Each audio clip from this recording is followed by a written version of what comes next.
Colombia es un pulpo desaforado, como un millón de pescado en tiempos de subienda. Buenos días, buenas tardes, buenas noches, ahí según cómo nos estén viendo. Estamos en el segundo episodio, segundo capítulo de nuestro programa Pare Oreja, un espacio que busca analizar políticamente pues diferentes cosas de la realidad, diferentes temas de interés para el movimiento social, para los pueblos de Colombia especialmente, pero también de nuestra América y el mundo. Hoy estamos con el compañero Juan Hincapié, compañero líder social que viene de los lados de los Dos Ríos, del sur de Bolívar, concretamente de Asamisur, Asociación Agrominera del sur del Cesar. Sur de Bolívar, perdón. sur de Bolívar.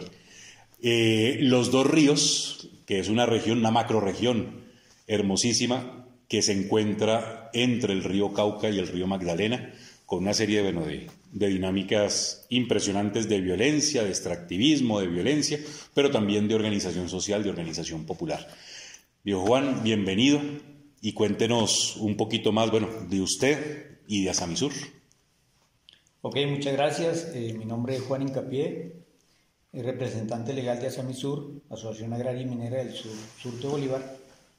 Y estamos afiliados a los Dos Ríos, Coordinador Nacional Agrario de Colombia y el Congreso de los Pueblos.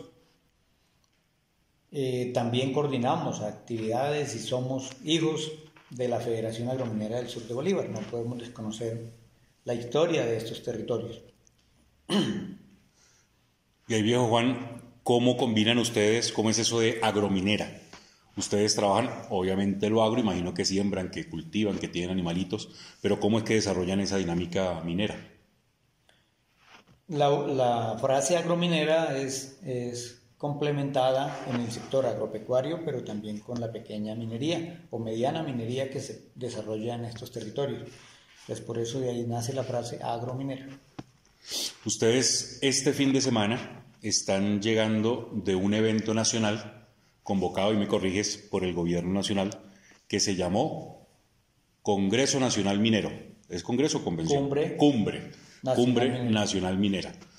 En ese escenario entiendo que se encontraron con gente de diferentes partes del país, incluso con empresarios también de la gran minería y pues con sectores del gobierno. Cuéntanos de forma inicial, ¿qué trabajaron allí? ¿En qué consistió el evento? ¿Quiénes estaban ahí presentes? Inicialmente puedo contarle que la cumbre nace porque fue una solicitud que se le hizo al gobierno desde una audiencia que se realizó el 19 de noviembre en Simití y otra que se había hecho anteriormente más en dirección de derechos humanos en Santa Rosa del Sur, solicitándole al gobierno el espacio propio para hablar de los territorios agromineros, teniendo en cuenta que en una propuesta nacional estos territorios quedaron aislados de la propuesta minera. Entonces es allí donde las comunidades organizadas en los Dos Ríos y en la región propusimos hacer una audiencia pública donde participaron senadores de la República y personal que de una u otra forma hace parte del Ministerio de Minas, y allí muy directamente desde el territorio se les exigió que se diera una cumbre, un espacio propio con el territorio y el gobierno nacional para debatir políticas encaminadas a resolver las problemáticas de los territorios, pero en especial para hacer efectivamente lo que hemos buscado por historia, y es lograr formalizar las pequeñas áreas mineras a favor de las comunidades campesinas. Usted decía hace un rato que quedaron fuera las pequeñas comunidades agromineras. ¿En qué sentido quedaron fuera? El gobierno nacional sacó una política enmarcada en los territorios con definición minera. Sí. Y ahí no está el sur de Bolívar. Ya.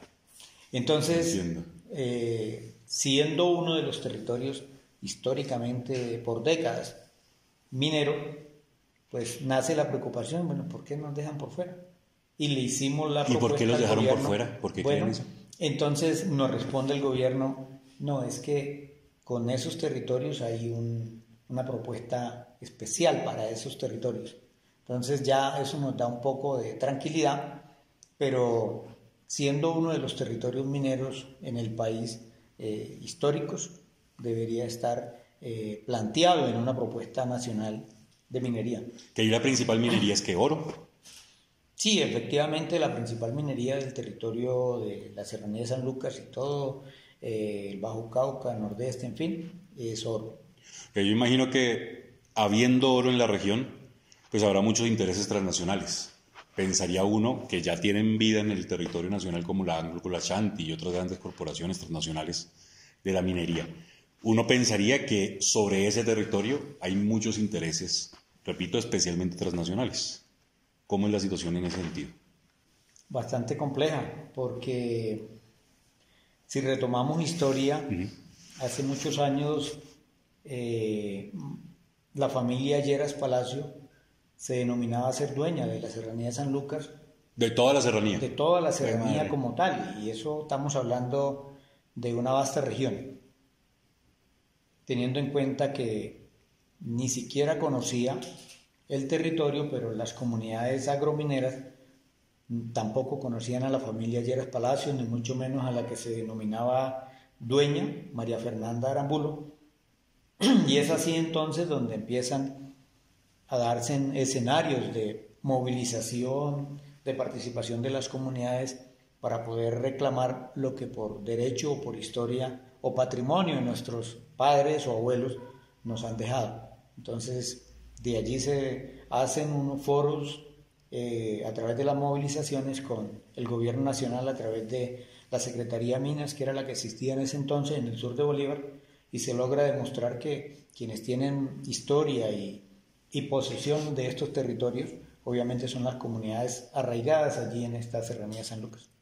Y ustedes ahí, hasta ahora, ¿cómo vienen desarrollando la minería ahí en la serranía?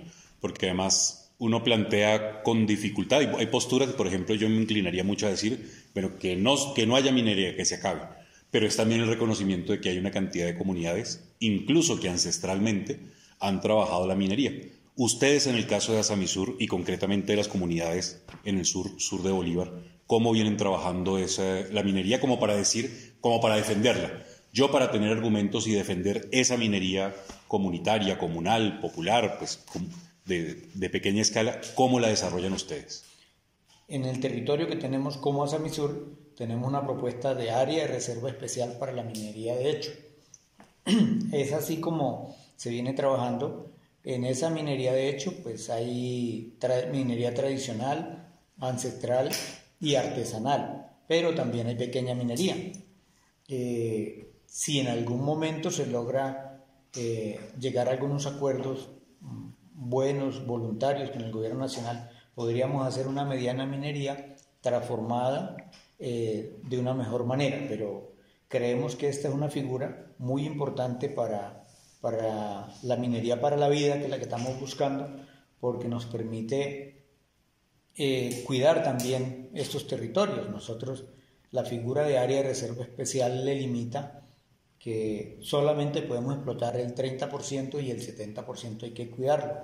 Y en un caso dado de que llegáramos al 30% de explotación, tenemos que empezar a recuperar los territorios que de una u otra forma hemos elaborado. Entonces los recuperamos y tenemos una propuesta de recuperarlos con proyectos que tienen que ver ambientalmente, que son sostenibles. Estamos hablando de cacao, café, frutales y maderables.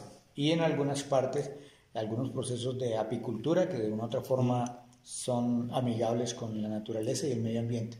Pero aparte de todo esto, en el territorio, porque estoy hablando de Azamisur, pero para hablar de la región tiene 3 tipos de minería. La minería, que históricamente ha sido ancestral, las comunidades la han venido desarrollando desde el bareque, pero con su chorro sordo, su motorcito, como pueden, en una gran mayoría. Eso, el bareque es que una malla... El bareque se hace a través de una batea o de un cajón y se saca tierra, se lava y bueno, eso es... Sin químicos. Eso no tiene ningún tipo de químicos. Ya viene una minería un poco pequeña minería que se hace a través de socavones y se sustrae de allí el material y se logra poder sacar de allí de una u otra forma el mineral, pero obviamente esa minería de socavón sí trae la necesidad de utilizar algunos tipos de químicos, siendo responsables. Cuando se hace una minería responsable se hace los sitios de, como decimos nosotros, las albercas de cianuración, se hacen los cementerios para la mina, se hace un cementerio donde se entierra la arena, se hace en un proceso muy responsable, y donde están las albercas, pues obviamente hay que hacer unos socavones muy responsablemente para que todo el lixiviado llegue allí y no se vaya directamente a las aguas. Ahí sí ya empiezan a utilizar químicos. Hablaba Sí usted de cianuración. Esa sí lleva químico. Cuando hablamos de cianuración, ese lleva mercurio y lleva cianuro. ¿Y esa vaina sí se logra pues limpiar, sacar del territorio, o esa vaina ya queda en la tierra? Eso tiene un proceso de desactivación. Sí. Tiene un tiempo donde se desactiva y ya de ahí para adelante no hace efecto. Pero es un proceso de tiempos que no se logra hacer de un día para otro. Entonces, bueno, eso tiene una afectación de una u otra forma. Y hay otra minería que ya es más a cielo abierto, que se desarrolla con maquinaria ya más pesada.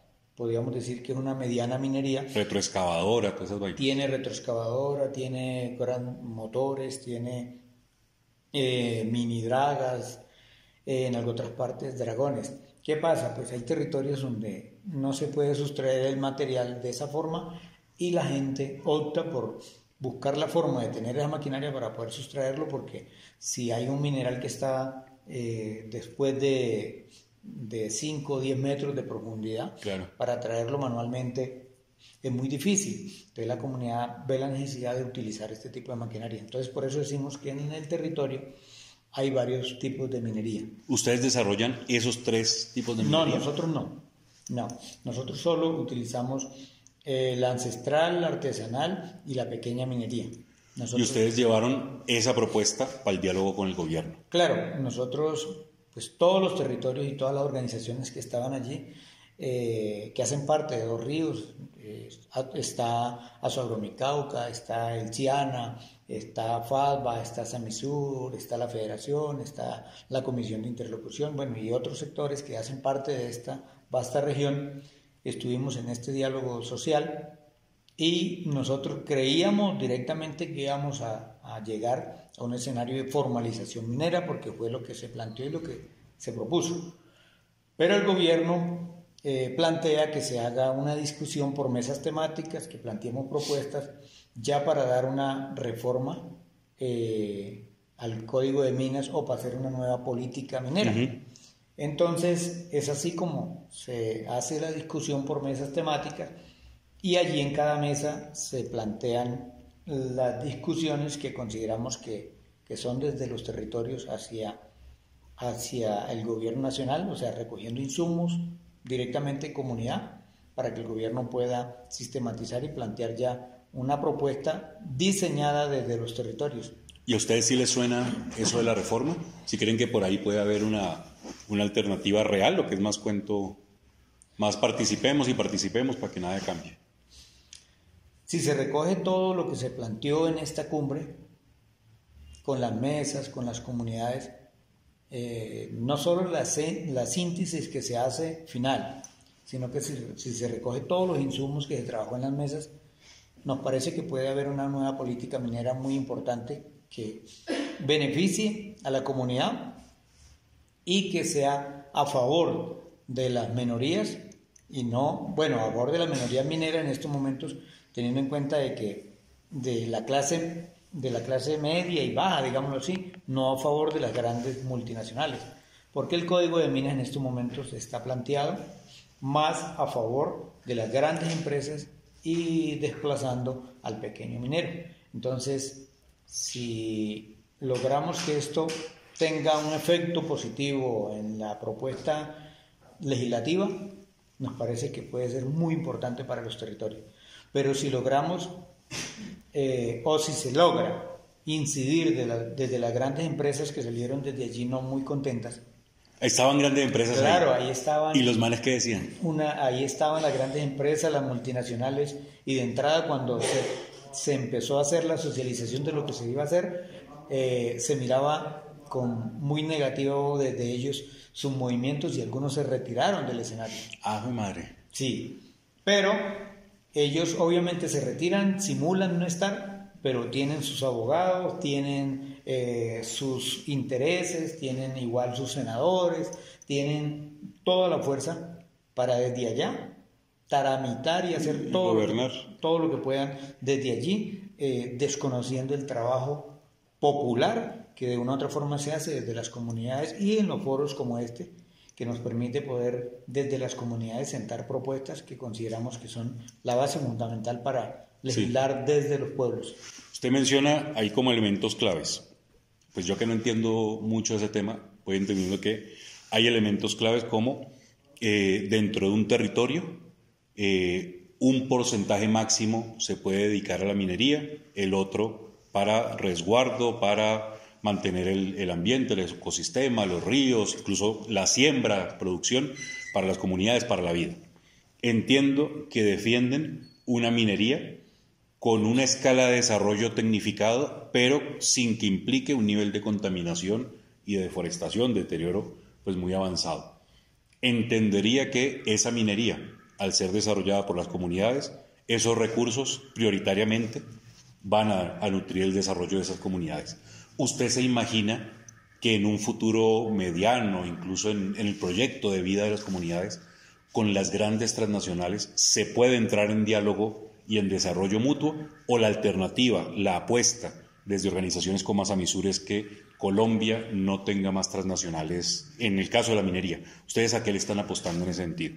¿A un diálogo con las grandes transnacionales, a una armonía de que trabajemos juntos, o más bien nada, proyectémonos, avancemos a que no haya transnacionales en el país? ¿Cómo lo ven ustedes? Es bastante complejo porque nosotros históricamente la apuesta ha sido la lucha contra las transnacionales. Eso ha sido la dinámica propia, casi que todo lo que llevo de vida en el territorio me ha tocado ayudar a dirigir movilizaciones, acompañamiento, de exigibilidad de los derechos, del reconocimiento de los pequeños mineros y de los territorios como tal, porque las transnacionales han venido despojando, así como decía inicialmente, apoderándose de los territorios con el beneplácito del gobierno. No voy a hablar del nuevo gobierno, sino del gobierno saliente, y los que han estado, que han gobernado este país, han hecho negocios con unos territorios que no les corresponde, así sean parte del gobierno, pero es que el hecho de que dirijan el país no quiere decir que sean dueños del territorio. Entonces desconocen las mayorías y el poder popular que pues nos lo permite la Constitución. Entonces es complejo porque vemos que de una u otra forma, para poder desarrollar algunas actividades con mayor capacidad, se necesitan inversiones.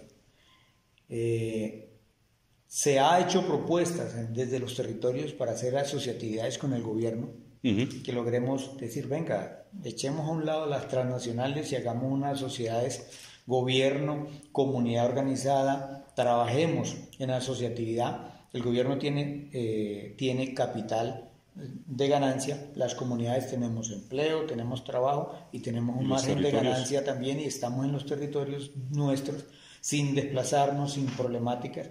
Eso nos permite generar una economía que al gobierno le ayude también a sostenerse desde las regalías, desde la inversión social que pueda hacer en los territorios, y a nosotros permanecer allí y plantear nuestras economías propias para la vida ahí mismo en los territorios. Sí. Pero eso hasta ahora no ha sido posible.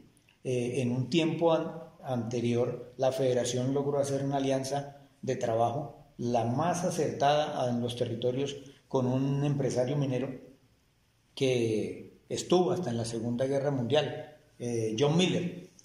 Y el man que era buena gente, era un bacán. Y el man pues tenía por los Guamocoes un territorio planteado, pero llegaba y encontraba a los pequeños mineros y les daba la facilidad, decía, trabajen, yo no vengo acá a sacarlos, yo vengo a que hagamos una sociedad y podamos trabajar.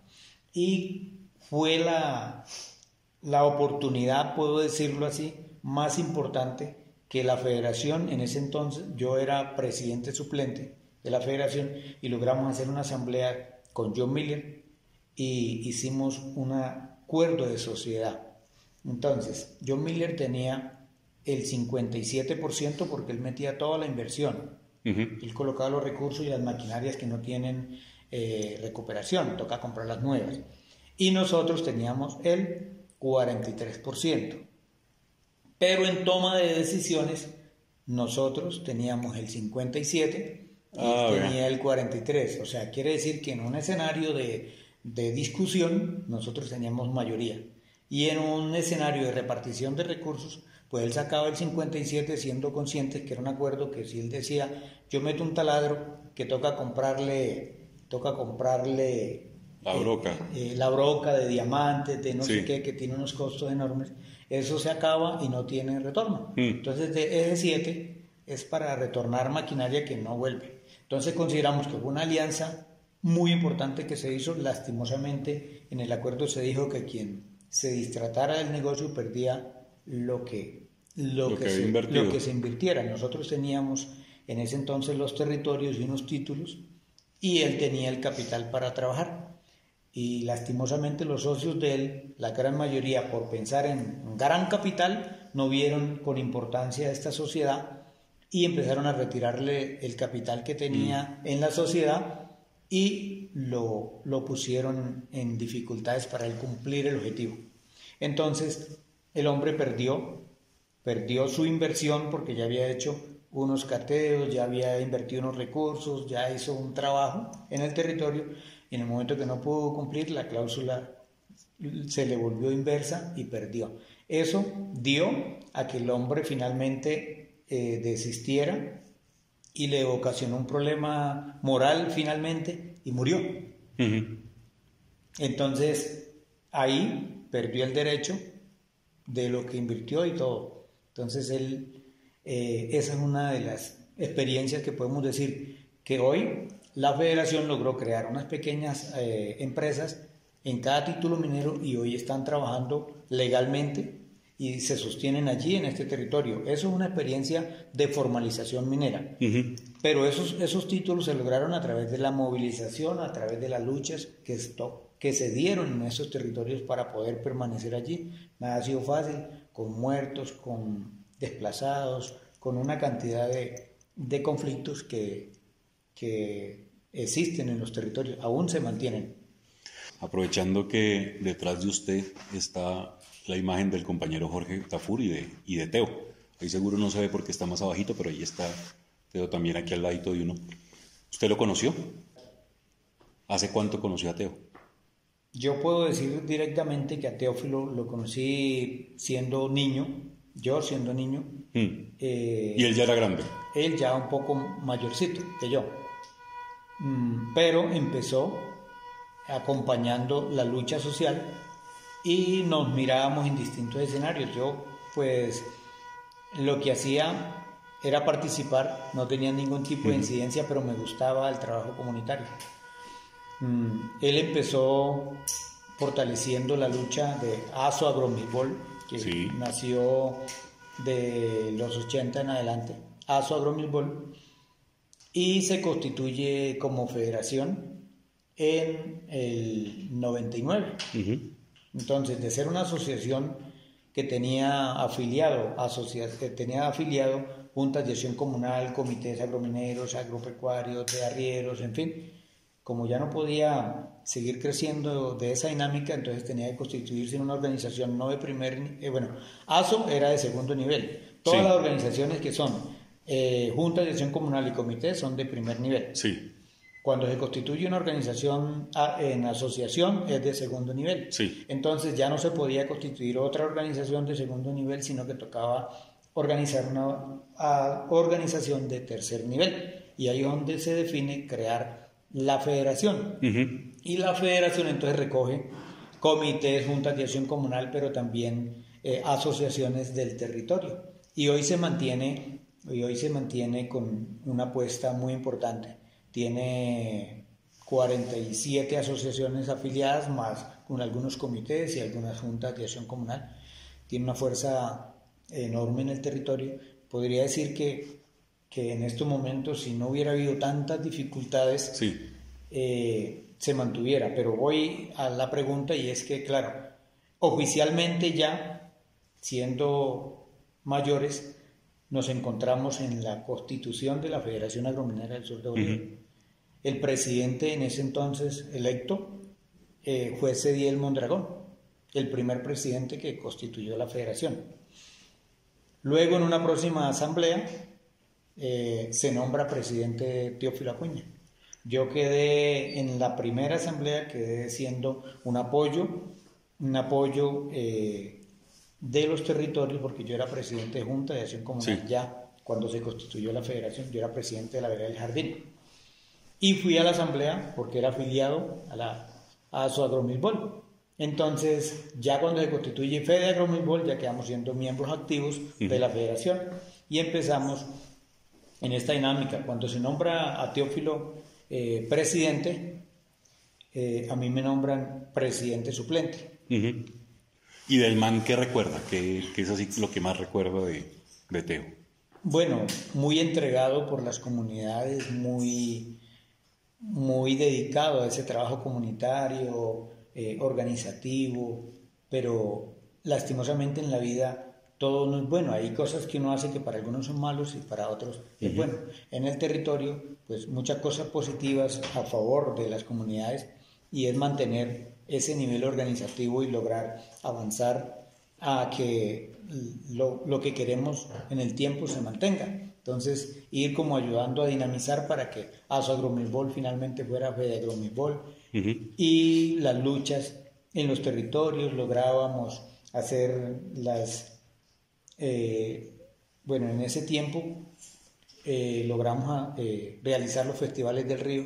Sí. Logramos hacer las romerías, logramos hacer las asambleas de mujeres agromineras. Sí. Las asambleas de comunidades agromineras, y ahí estábamos todas las comunidades y hacíamos asambleas de 2.000, 3.000 personas, y consideramos que eran unos espacios de participación muy importantes y teníamos mucha fuerza en ese entonces.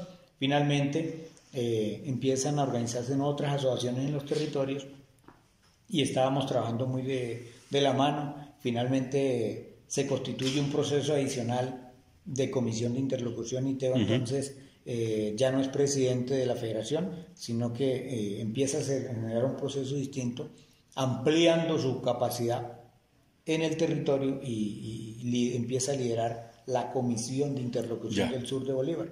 Es allí donde entonces logra ubicar los territorios, entonces sur de Bolívar, sur del Cesar, centro y sur del Cesar, Magdalena y un sector de los Santanderes. Sí. Entonces se va extendiendo y empieza la lucha por la tierra, que siempre ha sido y siempre fue una de las banderas de Teófilo Acuña como presidente. Pero también voy a mencionar a Gabriel Henao, otro luchador histórico, veterano. Correcto. De todos estos territorios, que se codió con nosotros y que hoy ya es mayor y bueno, está un poco quieto, pero su lucha hay que reivindicarla porque vale la pena, igual que muchos otros compañeros que no están hoy, pero que, bueno, Jorge Tafur, un líder histórico, fundador de un proceso ciudadano portiquicio. Desde que llegó, se posicionó en Tiquicio y era uno de los líderes fuertes, inicialmente de la federación, después de comisión de interlocución, y es así como van la lucha por la tierra de estos humedales que han sido invadidos por las grandes empresas palmeras y terratenientes. Entonces empiezan ellos a escalar una lucha por estos territorios y a buscar la gente sin tierra, la comunidad sin tierra, y a decirles: aquí hay unos territorios que no les pertenecen a las grandes empresas, son de campesinos, esto ha sido históricamente de los campesinos, recuperémoslo, trabajemos allí y demos la pelea ante el gobierno para que nos reivindique estos territorios en un tiempo. En esta lucha,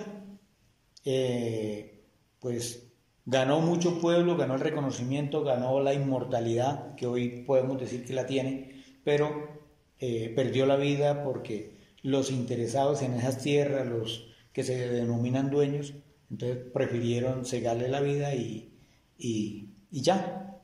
Creyeron que de pronto ahí terminaba la historia de Teófilo. Y resulta de que nosotros somos uno más. Y la mejor forma de reivindicar a una persona que luchó por estos territorios es seguir el legado y seguir germinando esa semilla en los territorios, ampliando su radiación, su cobertura, y decir lo que él luchó y dio la vida por ayudar a que nos mantengamos. La mejor reivindicación que podemos hacer es seguir el legado. Y si seguimos el legado es sigamos sembrando esa semilla, porque donde sería consciente o se alegrará de saber que esa semilla que sembró germinó y que hoy es fuerte, crece y sigue reivindicando su legado. Y creo que eso es lo que hacemos los líderes comunitarios, trabajamos, dejamos una semilla sembrada y desde allí, pues si la vida nos alcanza, pues desde otro lado estaremos viendo, porque el tiempo también nos cobra, nos cobra lo que hacemos. Entonces así vamos pasando, aquí nacemos, crecemos, reproducimos y morimos, si Dios nos regala vida y alcanzamos hasta allá.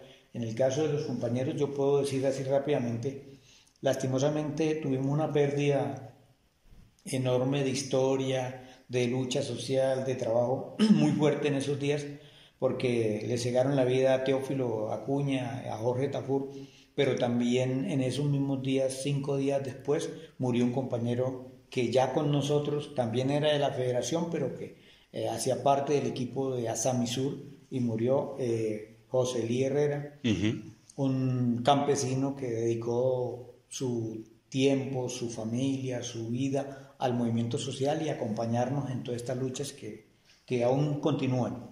Y aparte de eso, en esos días siguientes, otro compañero histórico también muy motivado, era un joven, pero que también venía haciendo este trabajo como siguiendo ese legado de Teófilo en la Comisión de Interlocución, también fue asesinado. Entonces, la lucha por defender nuestros derechos no ha sido fácil. Así hay mucha historia de qué hablar en los territorios, de verdad. Y en este momento, el incremento de la violencia va en aumento, está aguantado. ¿Cómo están viviendo eso de la violencia en este momento allá en la región? Bueno, estuvimos un tiempo de tranquilidad cuando hubo el escenario, el diálogo de paz con las FARC, con el gobierno nacional. Hubo un momento muy tranquilo, se trabajó sin tantos problemas, sin tantos líos, y creíamos que las cosas iban a cambiar. Pero el gobierno de turno que le tocó se atravesó y empezó a dañar esos acuerdos de paz, e incluso los acuerdos de sustitución de hoja de coca en los territorios también empezó a atravesarse, a dañar todos sus acuerdos y no cumplió. Hoy podemos decir que 6 años después un acuerdo de los PD, de los PENIS, y a la comunidad no se le ha cumplido. Entonces... y la gente está volviendo a la siembra. Claro, es lo mismo que podemos decir, hicieron un acuerdo con las FARC, y así como pasó con los cultivadores de hoja de coca, pasó con las FARC, y obviamente por eso la FARC finalmente termina armándose nuevamente. Los que quedaron, porque muchos decidieron seguir con las armas y otros pues hicieron la transición a la política y bueno, están allí y están haciendo un trabajo que pues obviamente debe apoyar a los territorios. Y claro, las comunidades campesinas, al no cumplirle, su gran mayoría optaron por nuevamente volver a sembrar hoja de coca y bueno, la mata de coca, y seguir fortaleciendo estos cultivos. Un sector bastante importante de los que se acogieron a los acuerdos no han vuelto a sembrar, pero eso ha llevado a que se le genere una crisis en el territorio, porque eso es lo que más capital está dando al personal para sobrevivir, y cuando usted ve afectada digámoslo así, su seguridad alimentaria, que depende obviamente de la economía, pues usted opta por buscar otras alternativas. Eso hace que la gente cambie mucho de vocación productiva. Entonces, el que tenía de coca ya finalmente busca otro renglón de la economía, se vuelve palmero, se vuelve minero, se vuelve, en fin, pero eso afecta mucho los territorios. Hoy creemos que es un ciclo distinto, y este gobierno, pues en lo que nos ha mostrado, ha llegado a los territorios directamente a hablar de la apuesta que tiene. Se está hablando de la paz total, y uno sí creería que si eso se logra, volveríamos a tener tranquilidad en los territorios, pero lastimosamente hay que decirlo que hoy estamos como en los 98, 2000 y 2004 otra vez en los territorios. Eso le iba a preguntar, en su historia, en su memoria, la última vez que se tuvo así tranquilidad durante un tiempo prolongado, una generación que haya crecido en tranquilidad, ¿hace cuánto que no se tiene en el sur de Bolívar? La verdad, pues yo casi nunca la he tenido, esa tranquilidad, pero sí hubo un respiro un poco cuando hubieron los acuerdos de paz con las FARC. Ya. En los territorios hubo una tranquilidad importante.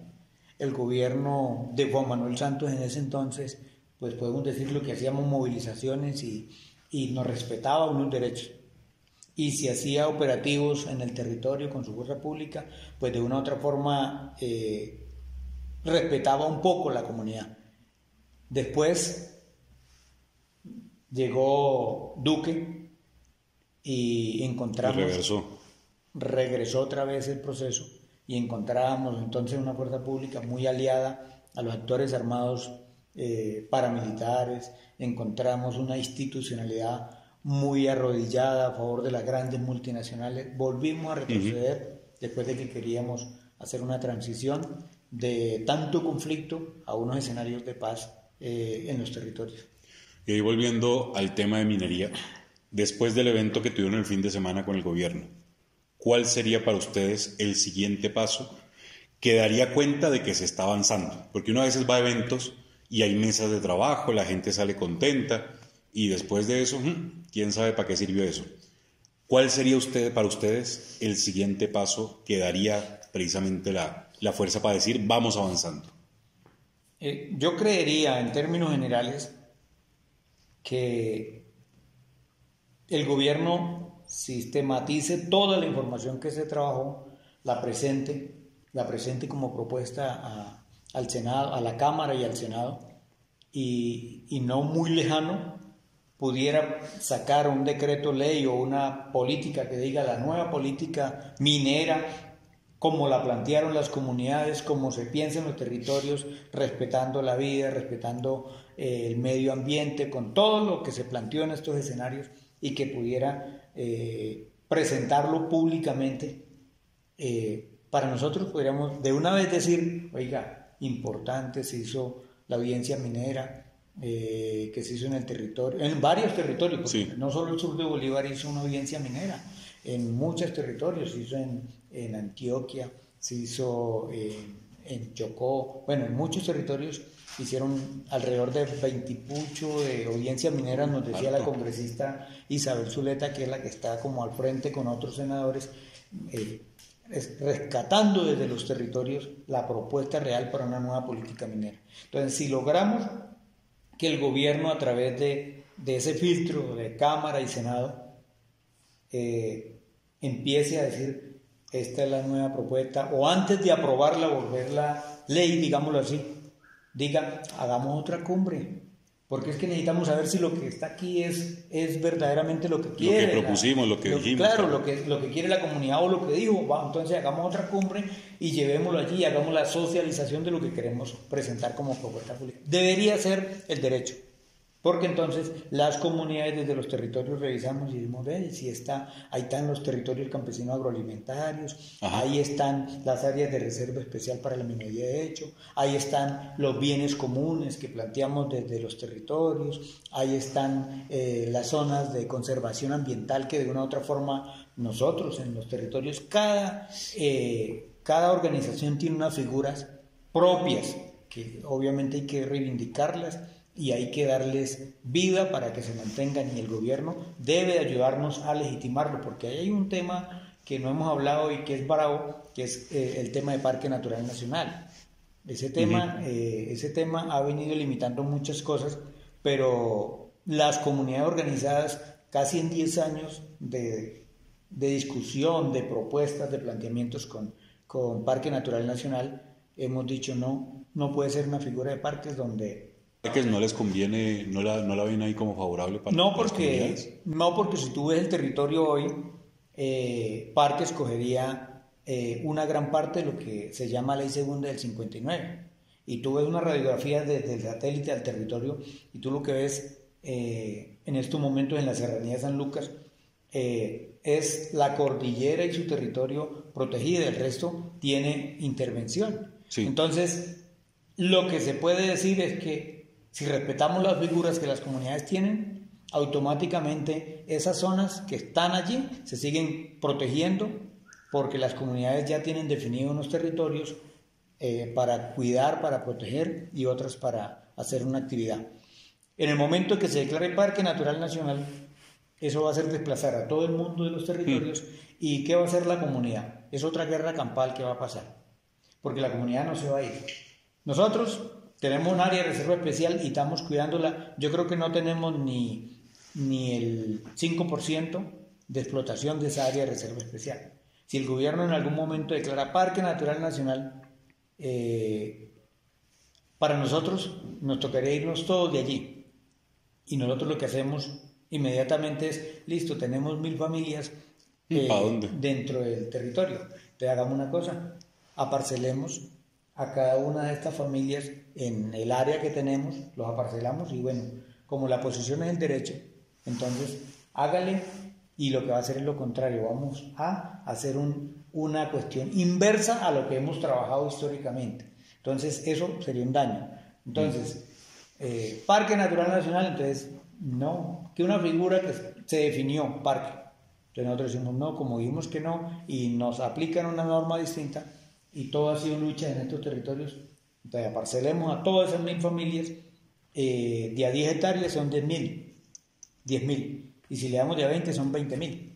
Entonces queda el territorio. Nosotros tenemos en el poligonal definido 20.503 hectáreas, es el encierro que tiene la poligonal del área de reserva especial minera que tiene Samisur.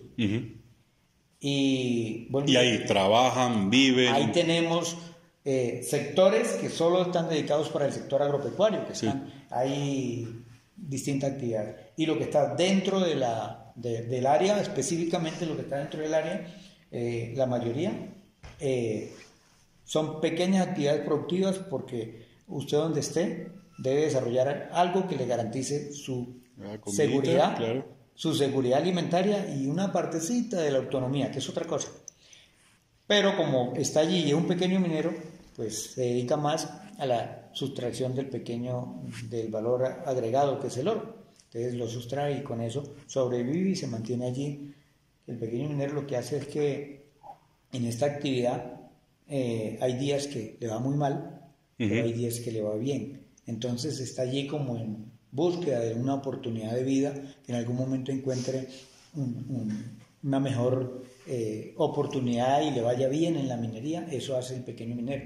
Entonces ese territorio protegido, así como está, consideramos nosotros que a lo contrario, está más protegido que declarándolo Parque Natural Nacional. ¿Por qué está más protegido? Porque hay una ley que de una u otra forma se le aplica a cada minero, y entonces la afectación ambiental es su responsabilidad.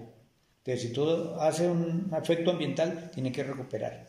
Entonces, el mismo minero tiene en su mente esa responsabilidad. En el momento que declara Parque Natural Nacional, pues todo lo que van a hacer es aparcelarse, y para yo aparcelar en un territorio donde tengo por ahí un cuarterón abierto, inmediatamente tengo que abrir 2, 3, 5 hectáreas para que me dé la posibilidad de aparcelarme. Entonces, mire la diferencia tan grande, haríamos un daño ambiental enorme. Entonces, no porque queramos, sino porque eso nos aseguraría a nosotros la posesión principal para permanecer allí. Entonces, vendría una guerra directa con el gobierno nacional y eso no es lo que queremos. Y estoy hablando de Azamisur, pero toda organización social del territorio tiene definido ya su sitio, sus zonas de protección, sus zonas de explotación, ya todas las organizaciones tienen definido. ¿Cómo? Vuelvo y le digo, algunos tienen claro las áreas de reserva especial minera, otros tienen, hay una fundación que llama Fucoproma, tiene el Cerro 1800, es una zona más bien protegida y tiene una familia allí que minimizan los impactos para eso. Están los cerros, que son bienes comunes para la vida, son sitios que para los indígenas podrían decir que son sitios sagrados. Entonces nosotros podemos decir, para nosotros son sitios históricos que debemos ayudar a cuidar. Y eso lo hemos tratado de hacer y es una política propia de los territorios y de las organizaciones que estamos allí incidiendo en estos territorios. Usted mencionaba hace un rato eventos que han hecho en varias partes del país. Mencionaba el Pacífico, una zona además muy golpeada por la guerra, por la violencia en términos estructurales, la pobreza o el empobrecimiento más bien, y también por supuesto los intereses mineroenergéticos en la zona. La explotación minera ha sido muy brutal. Lanzo la cuñita para que lo tenga también en cuenta, el 7 y 8, o el 6 y el 7, 6 y 7 y 8, en Quibdó se va a hacer un encuentro de memoria por nuestros líderes, lideresas asesinadas en el Pacífico. Eso lo está organizando, entre otras organizaciones, la Red de Derechos Humanos del Pacífico Colombiano, y otras organizaciones en las que está también Congreso de los Pueblos y otra cantidad de compañeros, de compañeras de varias partes del país que vamos a estar apoyando ese evento en el Pacífico, reivindicando la memoria de la gente, que como hablábamos también de Teo, de Tafur y de los otros compañeros, compañeras que usted mencionaba, han seguido siendo siembra de vida digna, de esperanza, de construcción de una Colombia libre, soberana, de un territorio donde se pueda soñar, donde se pueda pensar en tener hijos y que tengan la posibilidad, la esperanza de vivir felices en un futuro no muy lejano. Sobre el tema de minería a mí me quedan muchas dudas, muchas preguntas, sobre todo saber cómo lo han venido desarrollando y aprender también mucho más y saber si se puede desarrollar una minería que no solamente permita una mayor armonía con el medio ambiente, sino también que permita realmente el desarrollo de las comunidades. Lo que yo he conocido muchas veces de minería es lugares incluso con una cultura, llamémoslo así, como decimos mucho en Colombia, con una cultura traqueta muy fuerte, donde termina después de unos años reventando el suelo, reventando a la gente, a las comunidades, y después de un tiempo esa vaina, ¿para qué sirvió en los territorios? Eso no sirvió para nada. Entonces, conocer cómo hay territorios que vienen defendiendo la pequeña minería, la minería artesanal, y que eso realmente garantiza, pues no la totalidad de la vida, porque tiene que sembrarse también la comida y cuidarse los ríos, etcétera, pero que realmente sea un sostén para el desarrollo comunitario del país, queda en preguntas. Ya para ir cerrando, mi viejo, ¿cuál sería su mensaje? Pues al gobierno también, pero especialmente a nuestra gente, a la gente que nos escucha, que nos ve, a la gente del movimiento social, de los movimientos sociales y del pueblo colombiano. Bueno, pues finalmente decirles que las luchas valen la pena, que no importa las dificultades que tengamos que vivir, pero que es necesario estar organizados a través del movimiento social. No importa el modelo organizativo, porque es que las juntas de acción comunal, cuando están bien estructuradas, son una fuerza enorme. Igual las asociaciones, los comités, los procesos, bueno, las federaciones, las confederaciones. Eso nos permite tener fuerza y poder reclamar nuestros derechos. Yo creo que lo que ha sostenido los territorios y que hoy podamos hablar todavía con propiedad es que hemos tenido una organización fuerte en el territorio de los Dos Ríos, sur de Bolívar, Magdalena Medio. Si preguntamos hoy, el nivel organizativo ha sido muy grande. Lastimosamente los conflictos han opacado la fuerza, las voces, y hoy no todo el mundo se atreve a decir la verdad, no todo el mundo reclama. Hoy, con todo lo que hemos vivido, lastimosamente mucha gente no quisiera saber nada por la situación que hay, pero en términos de organización como tal, el territorio y la serranía de San Lucas ha sido muy fuerte orgánicamente.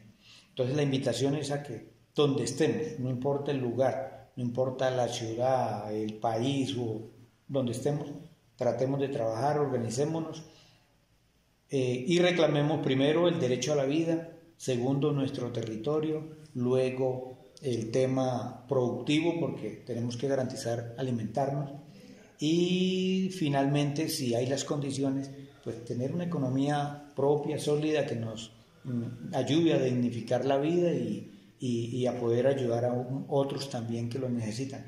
Entonces yo creo que sin vida pues no hay nada, sin territorio pues tampoco hay vida. Y obviamente el nivel organizativo debe estar allí impregnado en los territorios y en la lucha social como tal. De verdad, pues agradecer por la oportunidad, por este espacio.